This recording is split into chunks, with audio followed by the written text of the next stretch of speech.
John is here to talk about cloud deployment. So John, take it away, please. All right. So thank you, Brad, and thank you, everybody. I'm John Mailhot, and my job today is to get you to lunch at 11:45.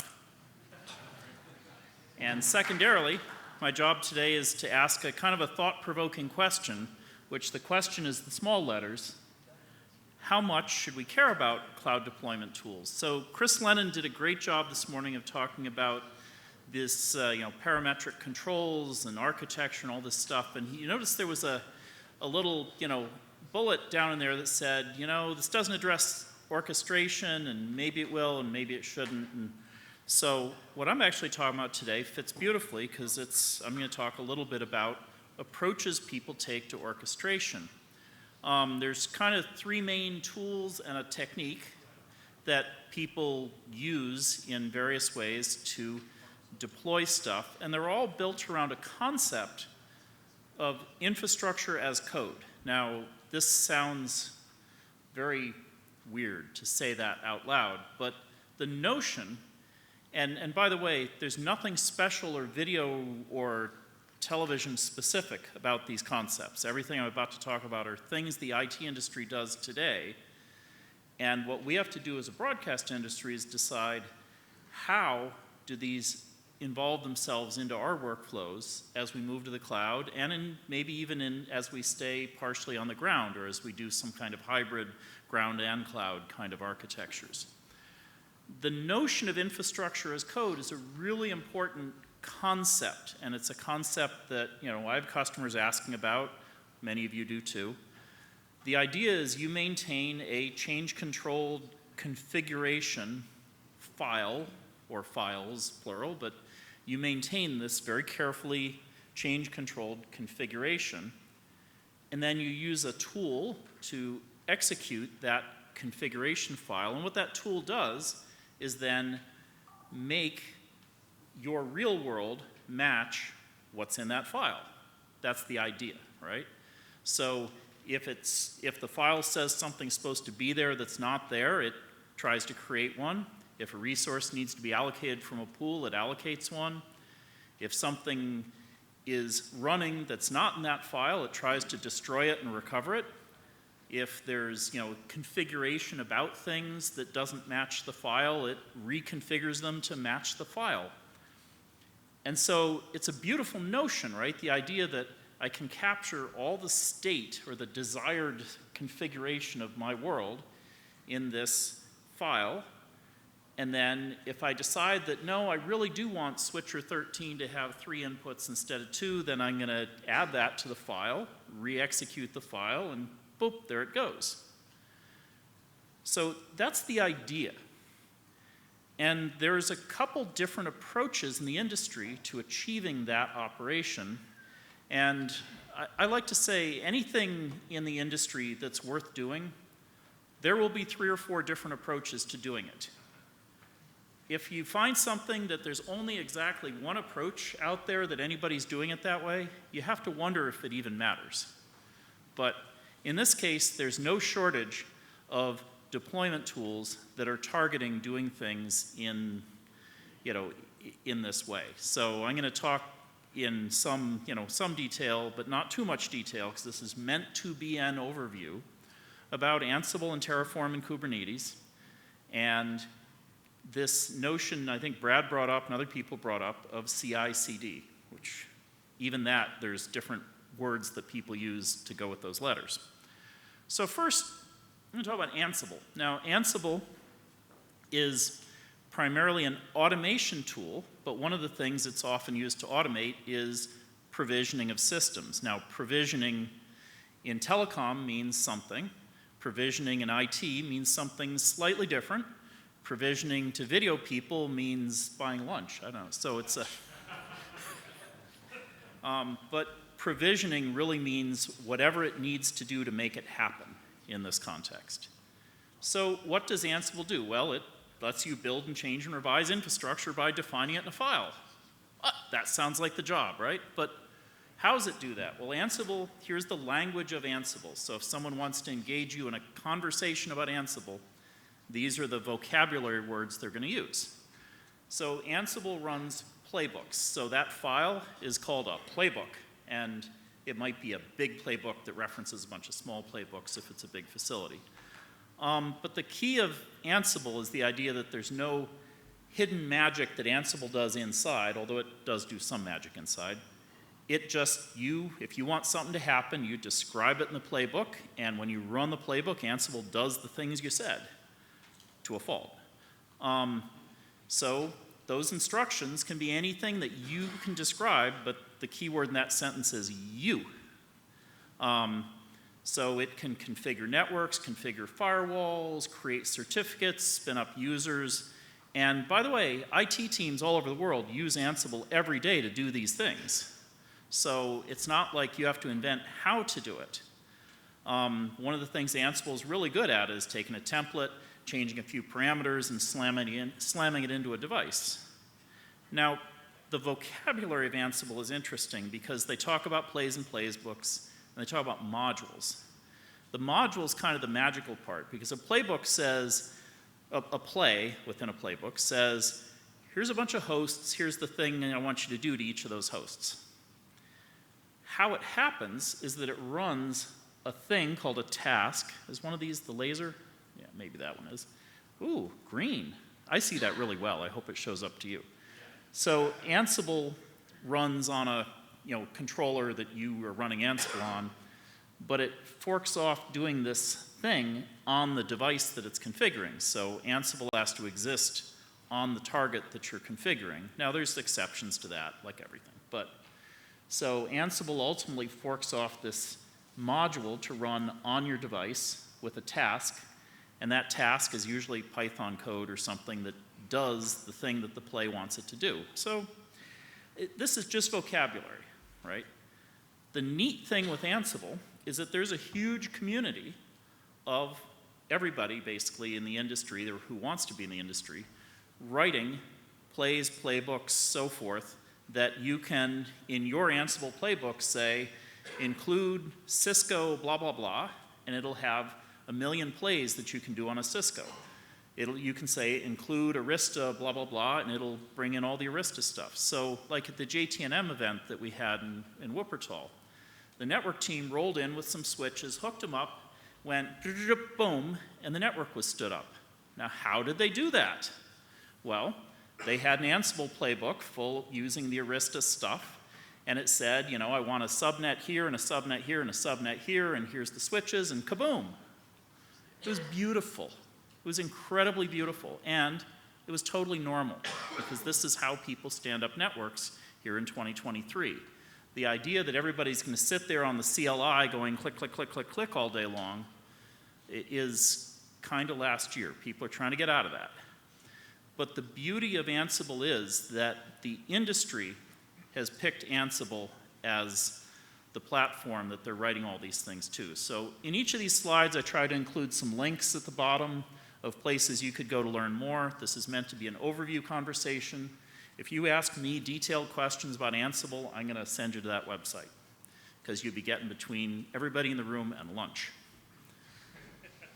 So that's Ansible, right? And so if people want to, as you listen to conversations and you hear people talk about Ansible, that's Ansible. Now, I'm going to have a little egghead topic at the end about idempotency. Idempotency is an incredibly important concept that people don't talk enough about. But it has to do with if I run my playbook and it creates something, and then I say, oh, this other thing didn't happen the way I liked, I'm going to run the playbook again. Does it create another thing? Or does it recognize that it already created that thing and don't do it twice? The answer to that question is idempotency. The whole goal is that the playbook has to be smart enough to not make extra things every time you run it, but recognize, am I converging the infrastructure to what's described in the file? And Ansible, for good or ill, Ansible kind of leaves that up to you when you create the playbooks. You better create them in a way that's idempotent. It doesn't do some magic behind the scenes to try and help you. Now, the reason I bring this up is to contrast it with Terraform. What's Terraform, you might ask? Well, Terraform is what you use if you don't use Ansible, more or less. They're different open source communities that started from different mindsets about what was important, but they're both trying to solve similar kinds of problems, namely, oh, how do I build and change and revise infrastructure by defining it in a file? So Terraform has different vocabulary. So they have providers, which are really plugins that provide all the things that you could want to do to a resource. And a resource is an object, which could be a thing, could be a network, could be an instance of a service, could be a record of just some data values, but they use the word resource and a kind of a standard pattern to work with everything. And in Terraform, differently than Ansible, Terraform structures the language, the very way you describe the infrastructure, and the provider actions, the actions that providers provide, to attempt to ensure idempotency. So they made the language super constrained in how it works and how it describes things and how these providers work, to mostly mostly guarantee this idempotency. They kind of constrained everything about Terraform to try and achieve that idea. But then reality prevailed at the bottom, and they had to add an exit hatch anyway. So even though the bulk of Terraform at the high level talks about how it's organized so that if you follow all the rules correctly, you'll get this magic idempotency, if you add stuff using these various exit hatches at the bottom of it, you're kind of in the water and not on the boat, and you better be really careful. Now, that's not a dig on Terraform. It's just a different organization with a different group of people that came from a different mindset to achieve the same kinds of objectives. And this is important, right? The first thing I said was anything in the industry worth doing, we seem to have 2 or 3 different approaches to. So Terraform and Ansible, you can you do a lot of web searching, you'll see articles about which one should I use? And the answer is sometimes people use both. They'll use Terraform to deploy things because it's got a lot of tools for that. It's very neat. If you just want to stand up applications in the cloud in a sort of a very small way, or even in a big way, but limited in what you're trying to do, Terraform could be perfect for what you're trying to do. It could be simple and wonderful. If you wanted to configure a whole bunch of ground infrastructure with provisioning and stuff, Ansible may be more your speed, but you just have to look at the specifics of what you're trying to do. Now, does Terraform have third-party and community providers? Yes. Does it have as many as Ansible? Well, how do you count? You can look at the sites. I gave a couple links here in the bottom. Terraform, because of the constrained environment, seems to me to have fewer third-party plugins, but they also don't maintain the repo of them. So if you just go out in GitHub, you can find a lot of Terraform plugins. Are they all certified or wonderful? Who's to say? That's welcome to open source. But Terraform and Ansible are 2 tools that do, at a very high level, a similar thing, but they do approach it in a fairly different way. And my only goal here today in talking about this is so you're armed with vocabulary, because these will be conversations that you're involved in. Now, you might have heard of Kubernetes along the way. What's Kubernetes? Well, if Ansible is an automation tool that can also provision things, and Terraform is pretty much a provisioning tool that can also automate configuration of things, Kubernetes is the third thing. It's a cluster orchestrator that also has provisioning and automation. And again, different open source community came to solve a slightly different problem than either of the other 2. Kubernetes said, how do I deal with a pool of computing resources, a cluster, if you will, and deal with the failures? Suppose that cluster goes down, or suppose one of my tasks goes down. Can something automate that level of application stuff, which is not something that Ansible or Terraform really seek to do necessarily. So what's Kubernetes do? Well, funny enough, at a high level, it builds and changes and revises the application state by defining it in a file. This sounds familiar, right? But in its case, it thinks about objects. That's its very generic term for everything. And objects have a spec, meaning what they're supposed to look like. They have a reality, which is what their current state is. And Kubernetes has a dynamic control plane that runs all the time and constantly watches the state, and if something goes down, it tries to bring it up. And if a part of the cluster goes down, it tries to move all the parts. And that's an activity that neither Ansible nor Terraform try to do. They can do it, but you have to add some glue around them to use them to do that. All to say, Kubernetes, again, different group of open source contributors who came at it from a different angle, trying to solve a slightly different variation of the problem. Now, is Kubernetes perfect for everything? Well, no, but it's really good for the things that people do use it for. You'll find it used a fair bit in the industry. Chris Lapp really loves it, I'll say. He's devoted the last months of his life to understanding the networking aspect of Kubernetes. But the main focus of Kubernetes is, like I said, cluster orchestration, mapping the applications onto the cluster and handling all those failure mode kind of scenarios. So really important activity, but also, it has constraints too. The cluster, although in principle it could be a cluster of anything, the reality is it's a cluster of Linux machines running Docker. I don't see too many other applications or people trying to use Kubernetes outside that kind of cluster. And I haven't heard of anybody trying to use its configuration or deployment language for physical resources. You probably could if you tried hard enough, but it would be a real twist. Now, here's to get back to that point about idempotency and immutability.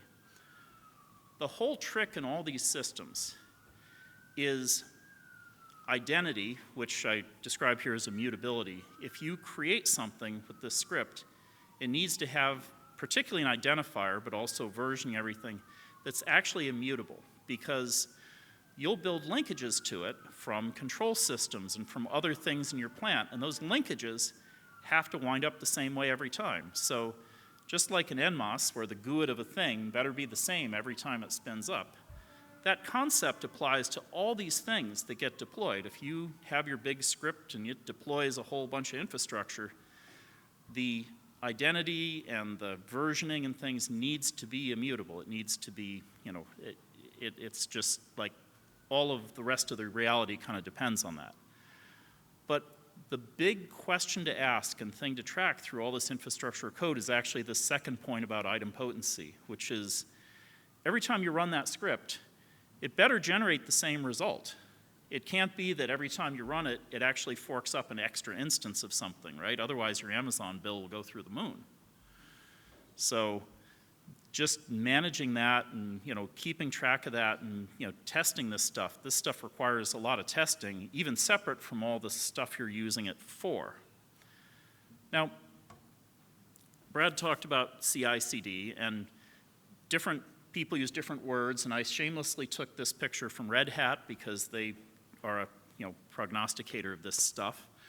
But CI/CD, the idea is that you use this concept of, you build your code, you test your code, everybody merges their changes together, and there's an automated pipeline that takes all the parts, builds up the whole, runs dynamic tests on it, releases it, usually actually into often a dev environment, so you can do systemic testing, but then equally you can say release it to sandbox and eventually release it to production.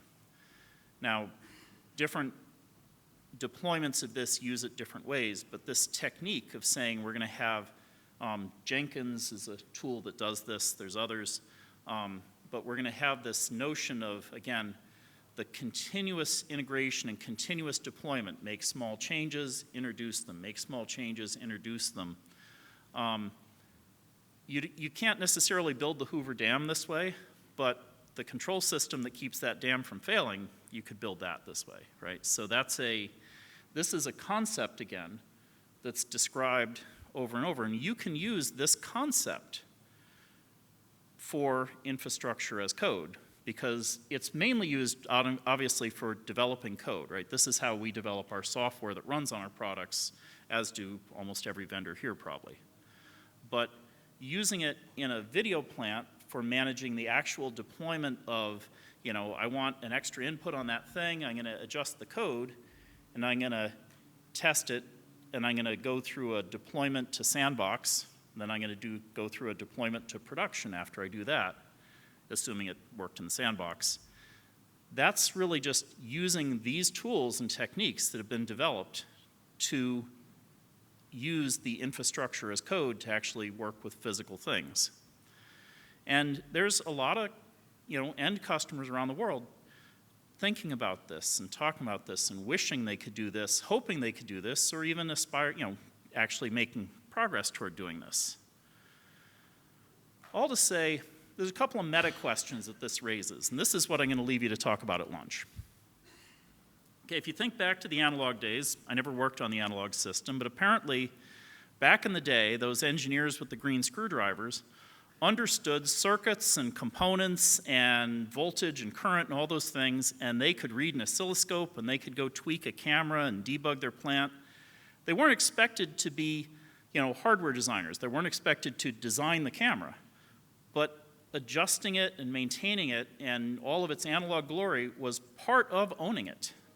And it was the responsibility of the customer to be capable of doing that.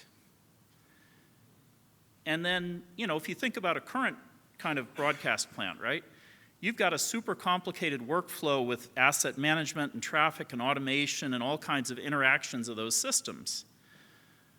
And if that interaction pattern breaks down inside a facility, like ads don't run, clips don't play, a lot of bad stuff happens really fast. So do the end customers understand at a high level how that system works and how those pieces interact and how to debug it when it isn't working? Absolutely. I mean, they may not each of them be a completely deep expert in it, but they've got a telephone escalation chain that'll get to somebody in a darn hurry if clips aren't loading or ads aren't running or what have you. So again, it's the first order responsibility of that is on the customer to understand the complicated system that they own, at least enough to do first order maintenance and so forth. So now it brings to the obvious question, as we approach this kind of software-based, infrastructure as code, whatever future, do we expect television engineers, meaning end customer engineers, to be experts in these deployment tools and to create and modify and manage infrastructure, maybe even using these tool chains?